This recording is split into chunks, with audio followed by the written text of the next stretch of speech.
And we were talking about this earlier with the youth, which I will return to. They have a perfect case of misalignment between people, planet, and purpose.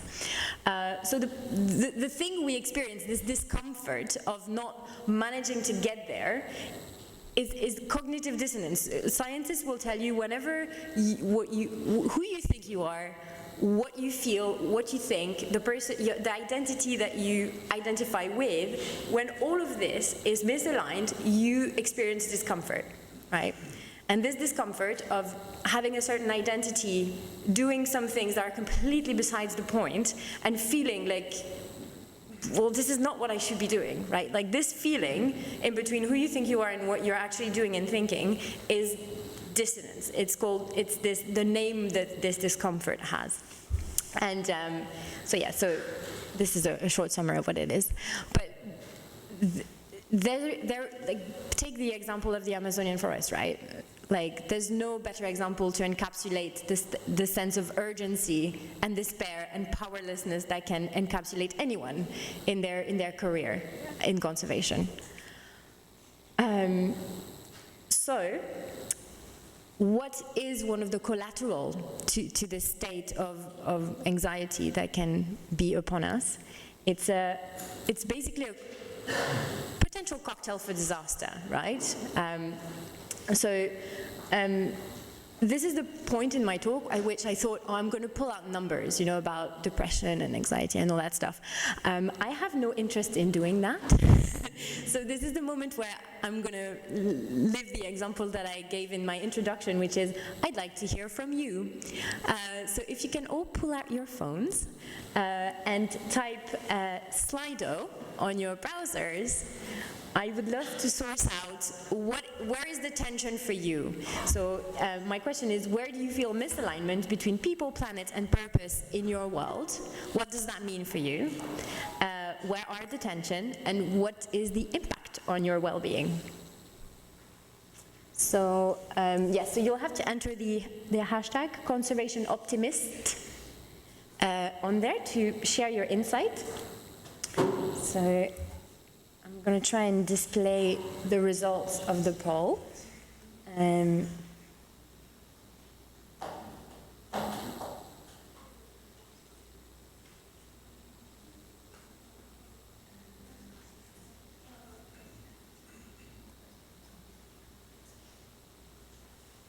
Neat, yeah.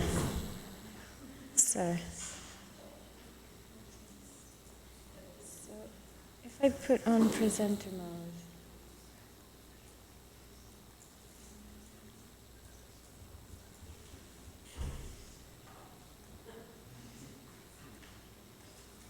Yay. Oh, this is working.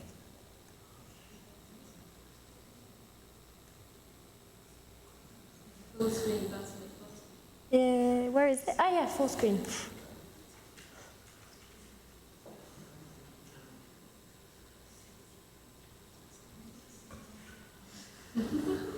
So I think normally you should be able to vote for other people's answers, but I don't see that.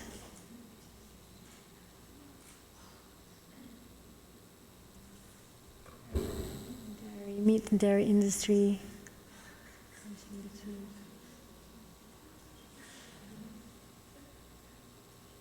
Yeah, the enormity of the challenge versus my ability to create change. That's such a real one, for me at least. Conservation of people.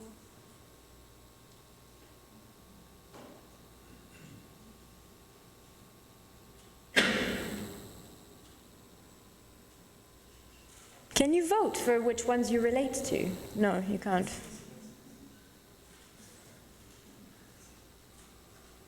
Money. Can you guys scroll through the different things on your phones? Because I can't do that on the screen. It's not very nice. Okay, let's do this then. Just go.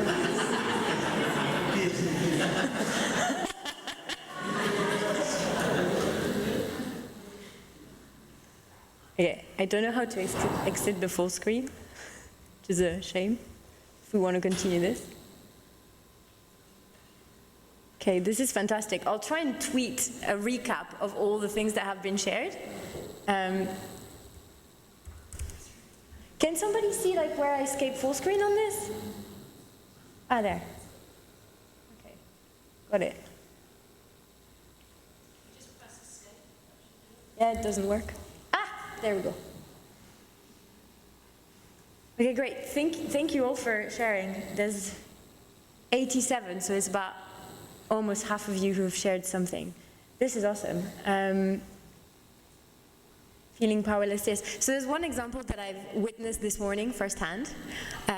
It was from listening to the youth panel, and they were sharing that they have a tripartite problem. They absolutely want to be included in conservation. And at the same time, they don't want to be tokenized and just, be there figuratively. And at the same time, they also don't feel like they want to be put on the spot. And they very much want to be considered as youth who need help. And that's such the perfect example of tension, right? Like, how do we do this right? How do we include them without tokenizing them and without over-responsibilizing them so that they don't suffer the blow of anxiety? So I'm going to put back on.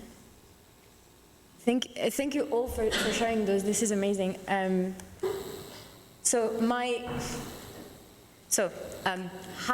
do we manage in the state of crisis, right? How do we keep sane? And my key word here is sustainability, because we think about sustainability for the planet all the time. Like, this is our one laser focusing word. We want to make this planet sustainable. But what of our minds? What of our soul? What of our alignment with the people around us? Like, it's amazing to me that we don't take care of that in education.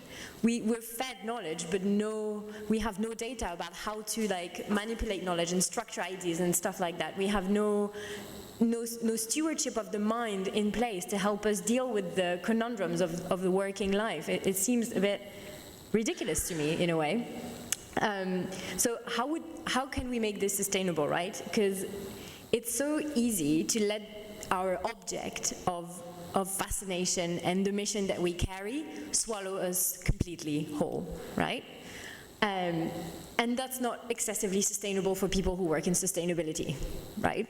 So when I mean sustainability, of course, I mean sustainability for the human psyche. And my proposition is thus to create a culture of well-being, and a sustainable one for everyone working in this field as it is now. And what I mean by that, if I had to define it, is a place where we're purposeful, yet free, a place where we are engaged, yet not completely drained, and a place where we're singularly alone, because we always are, in a way, but we're really together into this. So I propose a 3-step approach to sustainable well-being. So the first one is we'll need to identify the problem and its solutions, and we've started that, right? Like, I've asked you literally to source out your problem, and I'm sure I'll get a really cool word cloud out of that. The second one, which is the very much overlooked step to achieving any change at all, is to remove the obstacles to change. And the last one is actually to perform the change, right? And so I will go through all these steps, and then I'll add a bonus step in, which we'll see. So step 1 towards sustainable well-being, identifying what needs to change. So now, we're going to go back to my little poll thing. It's a shame I didn't pick the right setup for the question where things can be voted. But I would like very much for everyone to go back to the app and this time answer a different question, which is, what needs to change to resolve the problem we've identified 5 minutes ago, right? Like, can you identify the knots that need to be pushed away, unraveled to solve your problem? I know the PhD thesis is a pretty dense one. There's a lot of elements in there. So I'm gonna, sorry, I need to activate that survey for you to access it, sorry. There we go.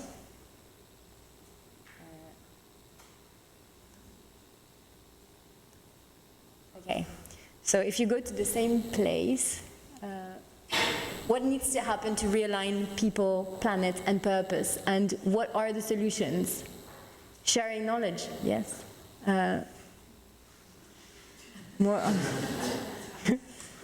paradigm clarify your goals, yes. Support empowerment, change economics, yeah.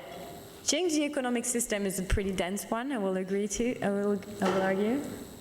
Hyperloop.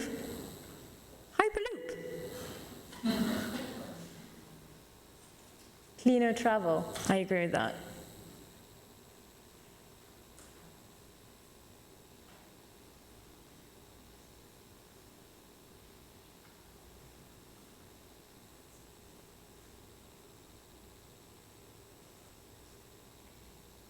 Psychedelics.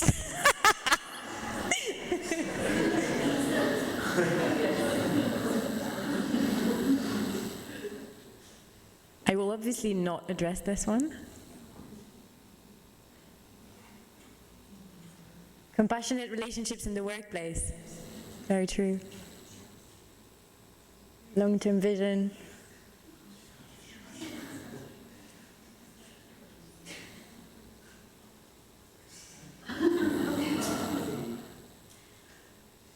Empathy. There's so many topics, which is what I love about this. It's all about human interaction. Seriously.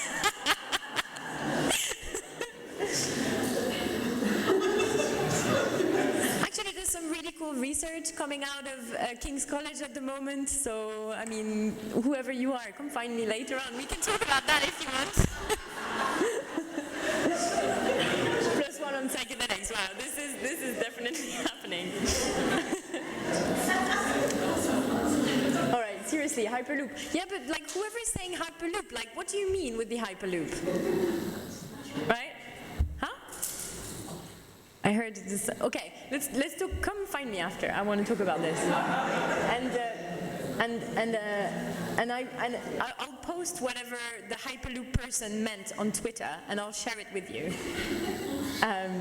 Okay, so to make all these wishes true, bring more empathy, bring better communication, better sharing of knowledge, manage the conundrum of youth wanting to be part but not be fully responsible, and like there's a lot that needs to change. The problem with change is that it's extremely hard. I'm sure every one of you is working on their own change program, be it on themselves or on other people, and there is nothing harder than change, even for the stuff that we believe in.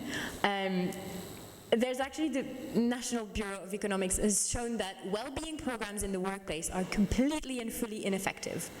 And that's the cool stuff, that's the easy stuff. That's people sprinkling yoga classes and meditation subscription to people to solve a very big problem, right?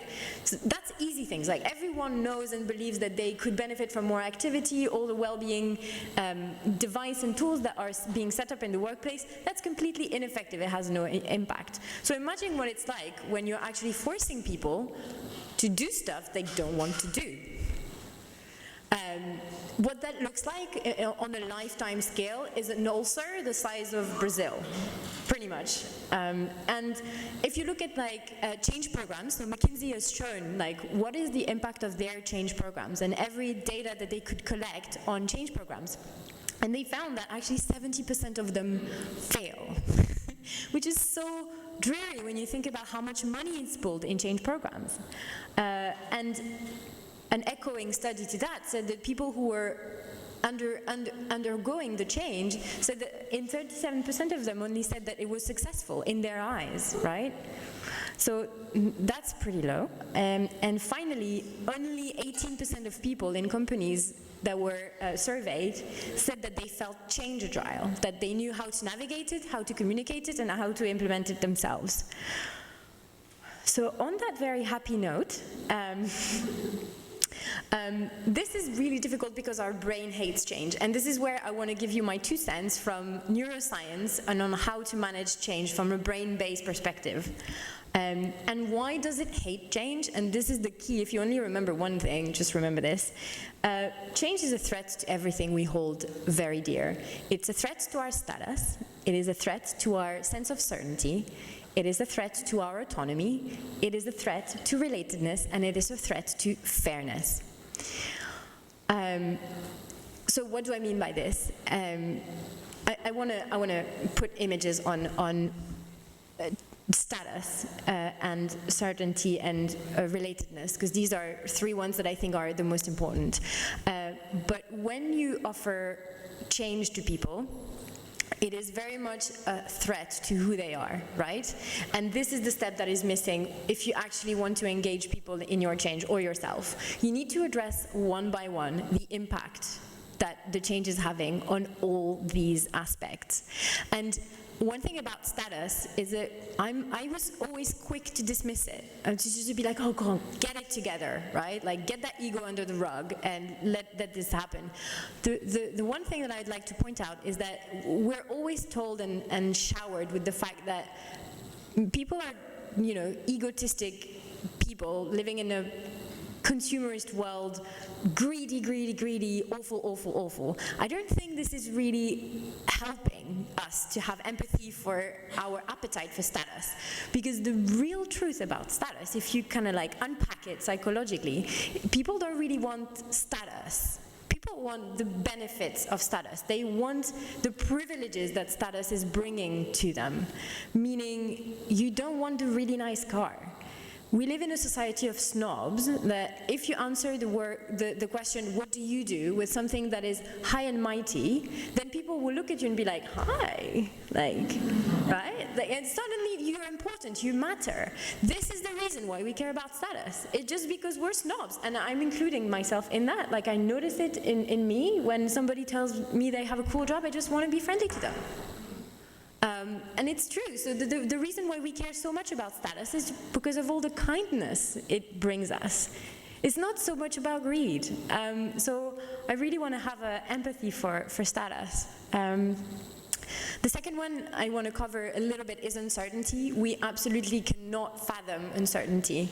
There have been studies actually about people who have been diagnosed with a potential cancer, so a threat of cancer, basically. So if you take thousands of people who have a potential threat of cancer, and you look at this time between the moment they know they are potentially terminally ill, it's not light, it's potential threat of death, right? And the moment before that, when they don't know, we're actually more comfortable with knowing we're gonna die than with the uncertainty. This is more uncomfortable. Like the state of not knowing is something our brains just cannot cope with. So whenever we're trying to change something, right, we're bringing uncertainty in people's life.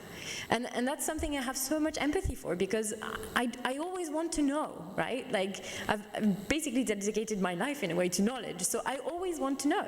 And so uncertainty is bringing all this tension in us, and it's something I really also want to have empathy for. Yeah, autonomy. I mean, autonomy is the obvious one. Is the first thing we remove from people that are punished from our system of justice. We remove their freedom. So that's major. Relatedness. There's a really cool neuroscientific study that just came out not so long ago that showed that when you socially reject people, so it can be anything from forgetting them from an email thread, or actually like booting them out of a project, or just social rejection. When you look at imaging in the brain and what actually happens, the impact is that the pain areas of the brain matter, and the same pain area that fires when you get actually punched. And it fires at the intensity of being punched in the face. So it's something that in organizations we do a lot. We try to like put a band-aid over rejection and putting people aside sometimes because it's necessary. We just have to get on with things. But inclusivity really matters. Like, inclusivity really hurts, actually, and you don't want to be punching people in the face round the clock, right? So it's really something I wanted to touch on.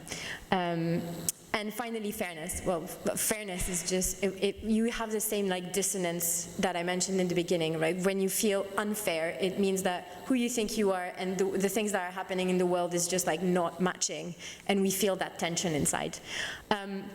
So what the neuro leadership has pointed out is that you can use these elements as a threat, right? You can threaten people's status and their sense of certainty and their relatedness and fairness, or you can reward it, right? You can envelope it with something that feels more certain and that gives them the keys to know what they are confronted with, and reward is better. But threat is extremely strong, but that's not where we want to go, right? I think for conservation optimism, we want to reward what is going on in all these areas. So my second step in removing obstacles is basically the antidote to our aversion to change is to systematically provide psychological safety around all the elements that may pose a threat, right? So if we envelope each of them methodologically with a sense of safety, a sense that people know where their relationships are going to go after change happens, if people know what is going to happen to their status, where am I going? What is going to be my title? It's a real thing. Like, it's okay to address it, even if it sounds a bit childish. This is really important. So, moving on to the last step, I talked earlier on about why, the fact that lots of change programs fail, and I want to talk about why it fails. Most often, it's not because of poor strategies, right?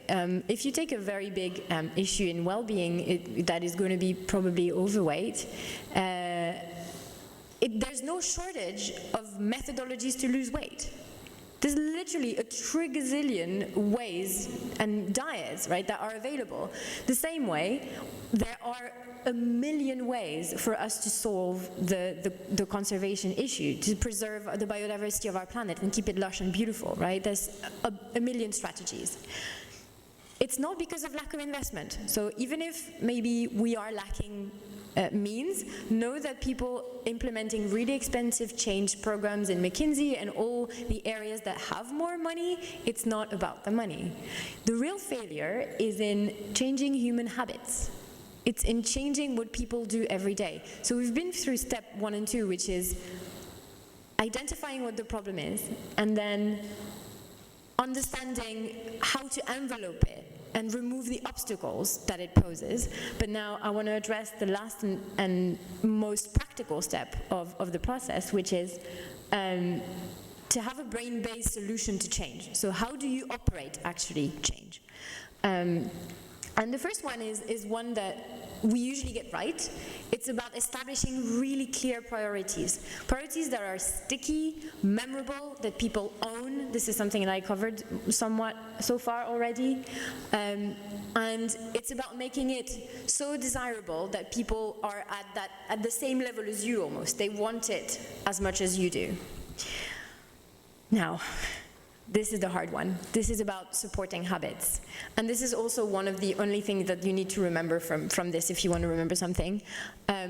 Whenever you're proposing a change and you've had this brilliant communication campaign and it's in everyone's mind and everyone wants it, everyone needs to have a way for themselves, and if it's in an organization, every manager needs to have that conversation with the team. What does it mean every day for me to live that change, day in, day out?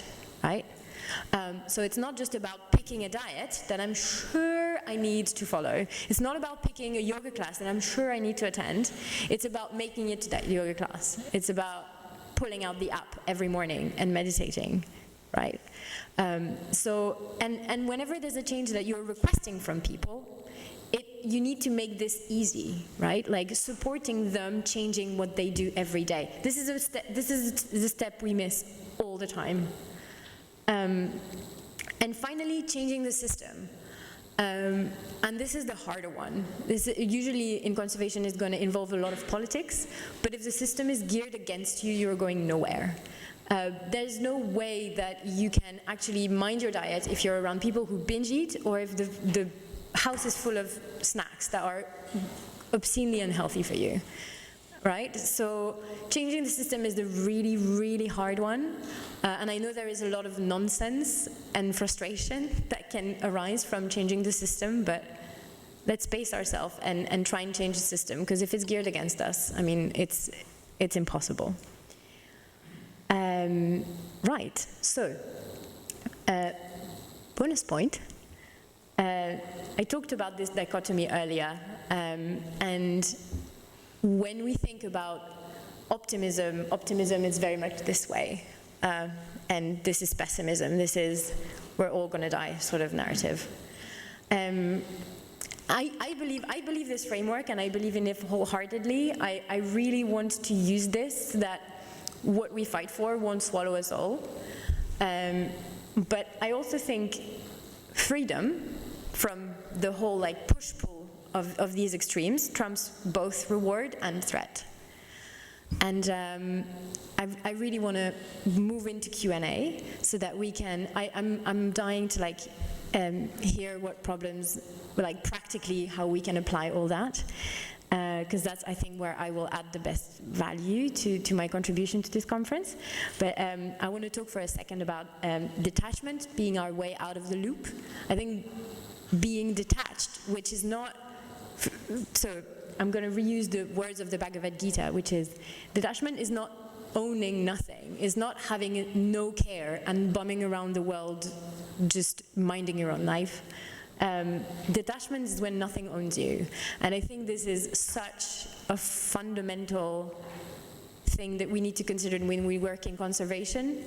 It's being in this field, working wholeheartedly, giving it our times and our lives, but not letting it own us, and being completely detached from the outcome.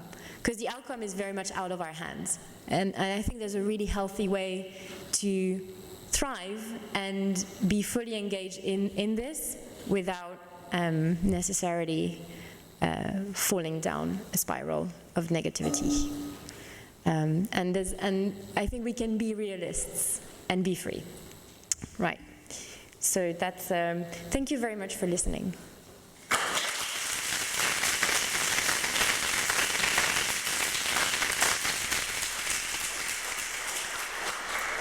I'm sure we have a lot of questions for Laurie. I actually have a question to kick it off while all of you are thinking about some things to say.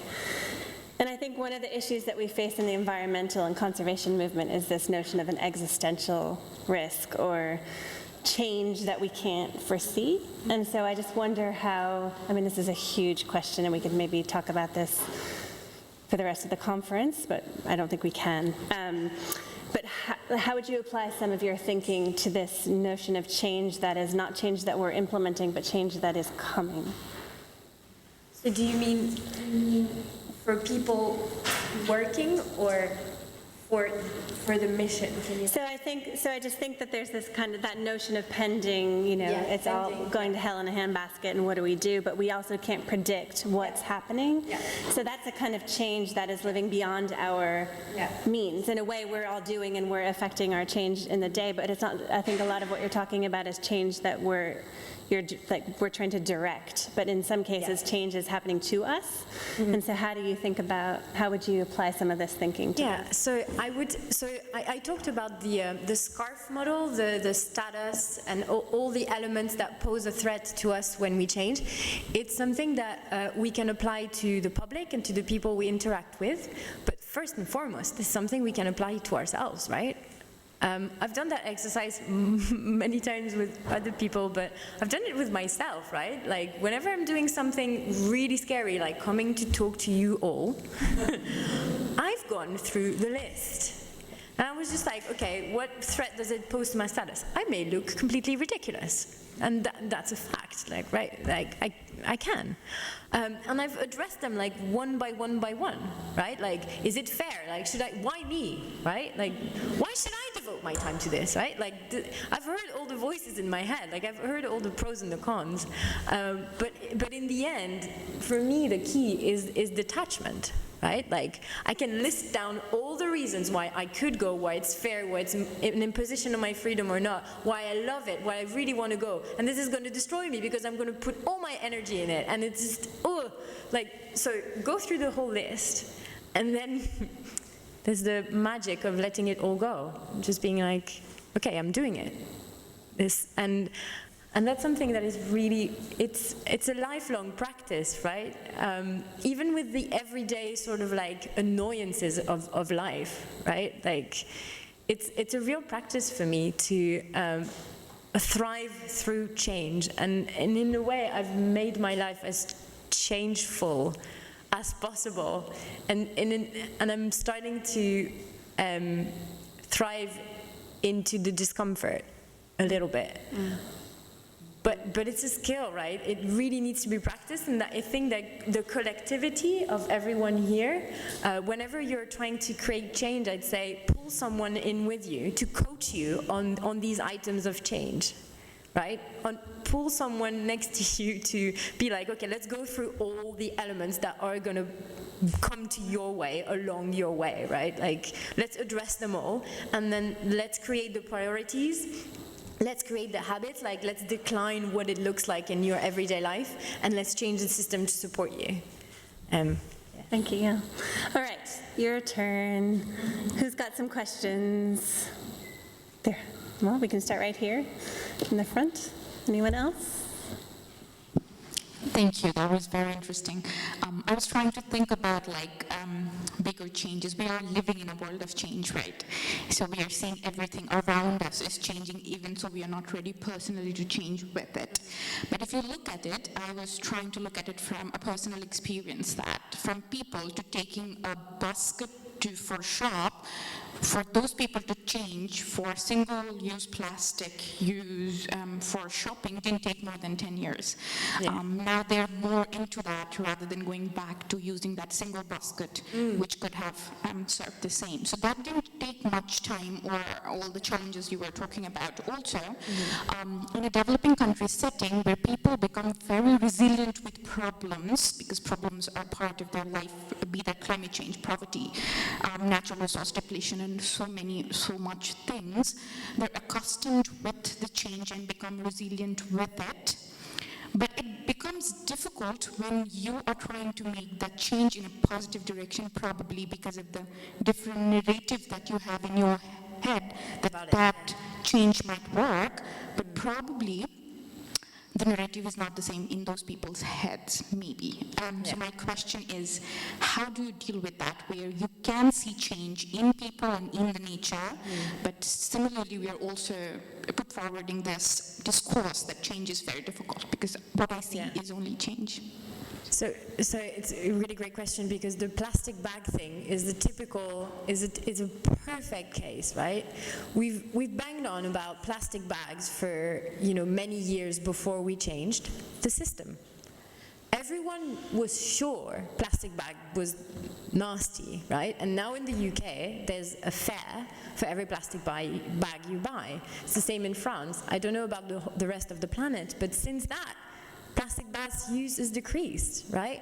So for many, many years, it felt as if everyone knows that we shouldn't be using plastic bags. Well, we keep doing it. It's crazy. Like, how dissonant is that, right? It's the same thing with plastic bottles. It drives me nuts, but I still buy it whenever I forget my carry-on bottle. And I have such ownership, I'm sure you all have it, but I have such ownership over not ever buying a plastic bottle ever again in my life, that when I do it, I feel like I'm letting myself down so much, so much. And so I think we need to use that identification, right? Like, we slowly build the identity, like such an ownership over this priority of not using bottles or plastic bags or whatever it is.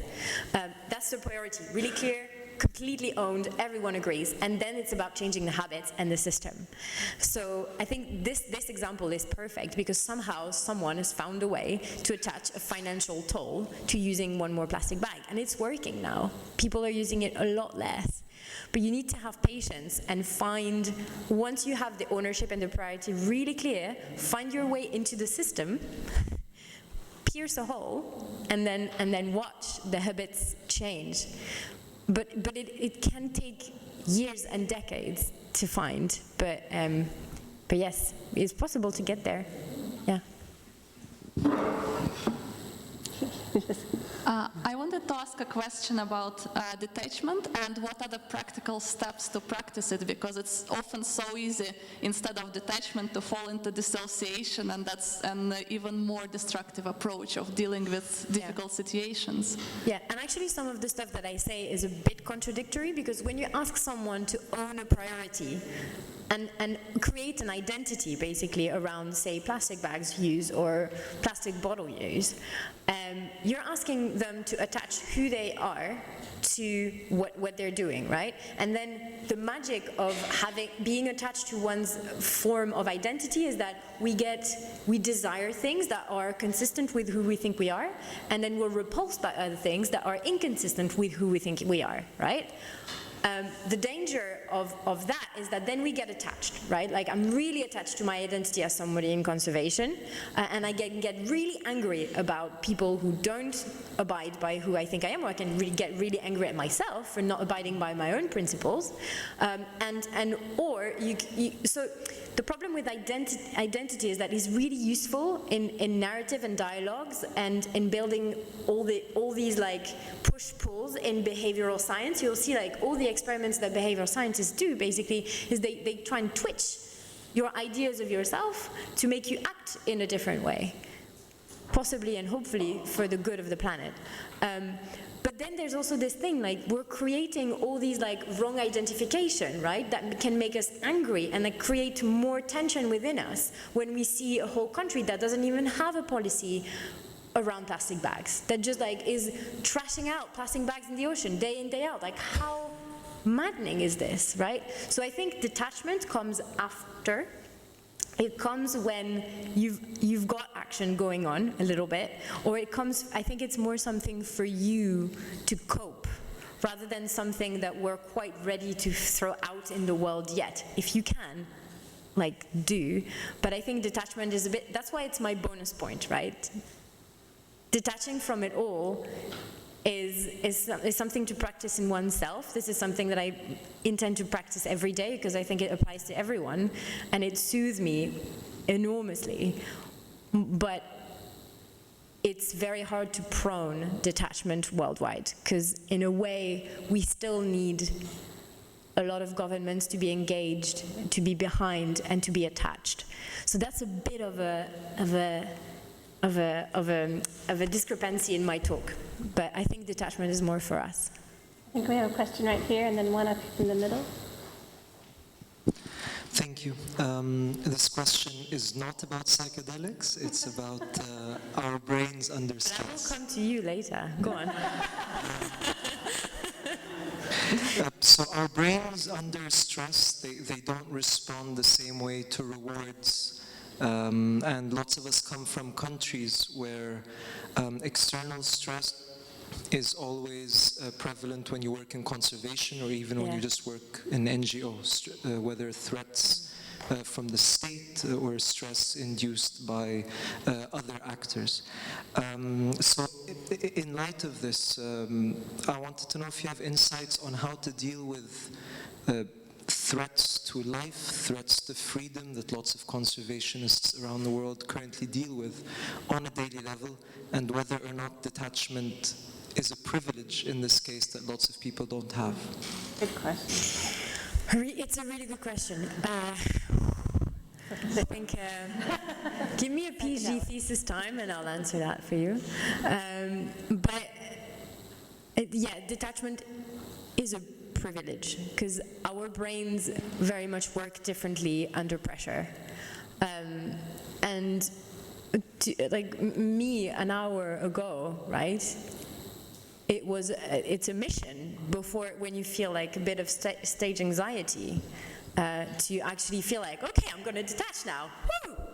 Like, no, that doesn't work like this. It doesn't work like this at all. So it is like, for someone whose life is on the line, detachment is very much a threat. But if we could live like this, it would be fascinating. It would be amazing. It would be an amazing world. However, something that I wanted to add about brains being different under different circumstances, this is something that we need to consider whenever we're trying to engage the public in particular, because I don't know if you've heard the different types of backlash from trying to engage people that can arise. I think there's a talk about this later on. Basically, when you're trying to over-engage people, sometimes it can backfire against you, right? So this is really something to consider when it's like the question of well-being. The reason why I didn't give any sort of like methodology to be better, and I'm focusing on making the change that you actually need, is because every situation where you are trying to increase well-being is unique, right? So anything that I say is applicable to a specific context. It's never a blanket solution. You'll see the government to make people pay taxes, or to make, this is what the Behavioral Insight Unit is working on at number 10. They are very much using behavioral science. They do A/B testing, and they see how to recruit people the best way possible and avoid the backfires, because it is possible that when you're trying to engage someone, it backfires. So all the models that I cite, this is my sole purpose, is that considering all the threats to change and considering all the habits that need to happen in order to make that change happen is completely different every time.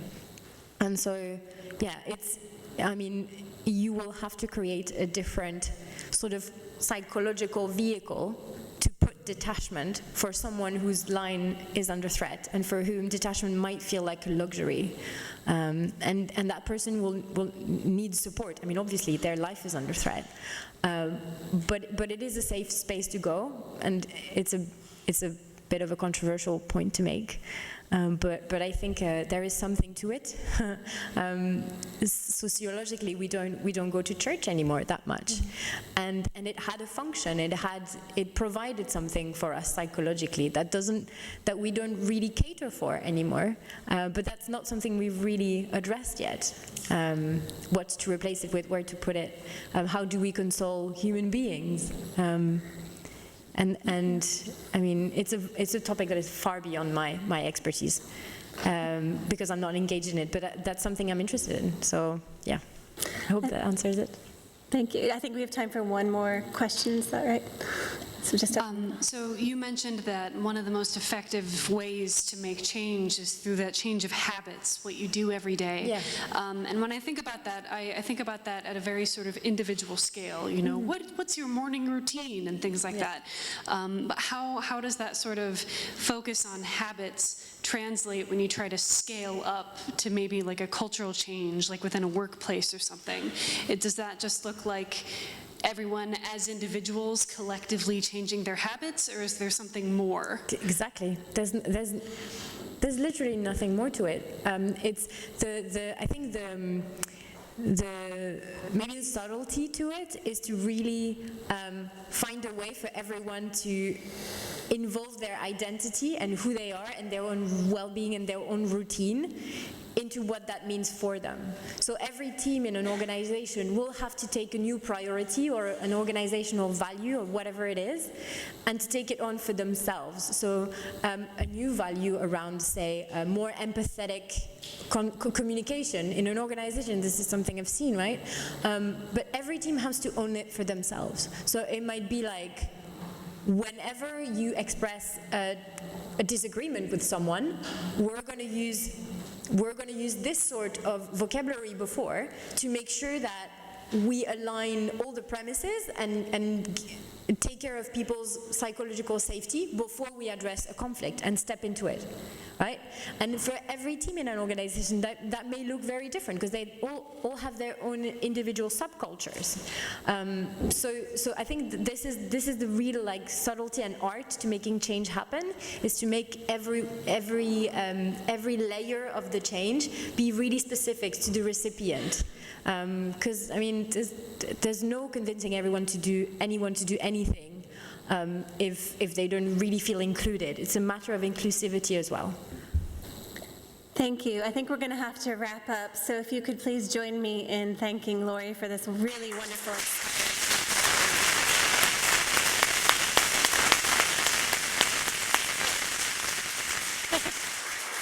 Thank you for walking in and reminding me. We have one other opportunity that's come to our attention. If anybody would like to go on a tour of Oxford, this lovely lady will be meeting people at the lodge at 4 o'clock? 5 o'clock. 5 o'clock. 4:45. 5 o'clock sharp. Got it. And it costs £5, and it's a lovely tour of Oxford if you've never been.